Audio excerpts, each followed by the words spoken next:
লাকাদ জাআকুম রাসূলুম মিন আনফুসিকুম আজিজুন আলাইহি মা আনিতুম হারিসুন আলাইকুম বিল মুমিনিনা রউফুর রাহিম। সুবহানাল্লাহ। আল্লাহ রাব্বুল আলামিন পরিষ্কার করে বলে দিলেন সূরা তওবা 128 নম্বর আয়াত, স্পষ্ট। কিছুক্ষণ আগে তো আপনারা শুনেছিলেন নূর এসেছে, এরপরে বুরহান দলিল এসেছে। এই আয়াতে আল্লাহ পাক বান্দাদেরকে বলছেন লাকাদ জাআকুম রাসূল, তোমাদের কাছে রসুল এসেছে। রসুলের আগমন হয়েছে, নবীর আগমন নিয়ে, নবীর মিলাদ নিয়ে রব্বুল আলামিন কয়টি আয়াতে বলতেছে, আরো অনেক আয়াত আছে। আল্লাহ পাক হুজুরের মিলাদ নিয়ে আলোচনা করতেছেন। জোরে বলেন সুবহানাল্লাহ। লাকাদ জাআকুম রাসূল, তোমাদের কাছে রসুল এসেছে। তার মানে কি? রসুল এসেছেন মানে হুজুর তাশরিফ নিয়ে এনেছেন।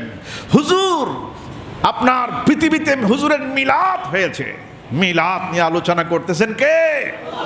আল্লাহ। তিনি কেমন রসুল?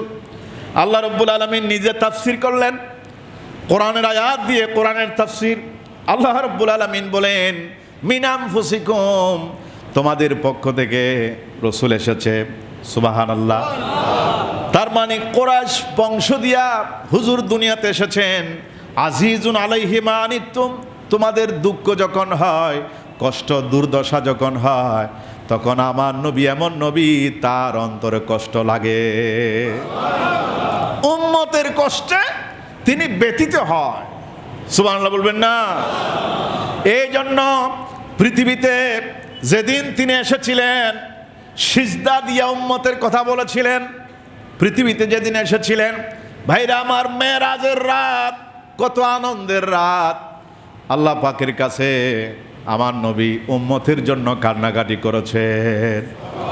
হুজুরকে মাজার শরীফে শুয়ে দেওয়া হয়েছে, হুজুরের ঠোঁট দুইটা নড়াচড়া করতেছে। হুজুরের স্বাস্থ্য ভাই ফদল বিন আব্বাস রাদিয়াল্লাহু আনহু, তিনি কান লাগাই দিলেন আমার নবী কি বলতেছে শোনার জন্য। হুজুর করিম সাল্লাল্লাহু আলাইহি ওয়াসাল্লামের মাজার শরীফে নবীজি বলছেন রব্বি হাবলি উম্মতি, রব্বি হাবলি উম্মতি, আল্লাহ তুমি আমার উম্মতকে আমাকে দান করে দাও। আজিজুন আলাইহি মা আনিতুম, তোমরা জাহান্নামে যাও, আমার নবী চাই না একজন উম্মত জাহান্নামে যাক, আমার নবী চান না। জোরে বলেন সুবহানাল্লাহ। তিনি সেই রকম নবী, তিনি তোমাদের কাছে এসেছেন হারিসুন আলাইকুম, যিনি তোমাদের জন্য খুবই কল্যাণকামী, তোমাদের কল্যাণ চায়। রসুল এমন নবী, তিনি তোমাদের কল্যাণকামী এবং বিল মুমিনিনা রাউফুর রহিম, অত্যন্ত দয়াবান সে রসুল তোমাদের কাছে এসেছে। তোমাদের কাছে মিলাদ হয়েছে, নবীর মিলাদ হয়েছে, সেরকম একজন নবী তোমাদেরকে আমি পাঠিয়েছি। নবীর মিলাদ নিয়ে আলোচনা করতেছেন, নবীর প্রশংসা করতেছেন কে? আল্লাহ রব্বুল আলামিন। এবার বলেন কোরআন শরীফে মিলাদুন নবীর কথা আছে নাকি নেই? নাই? আছে।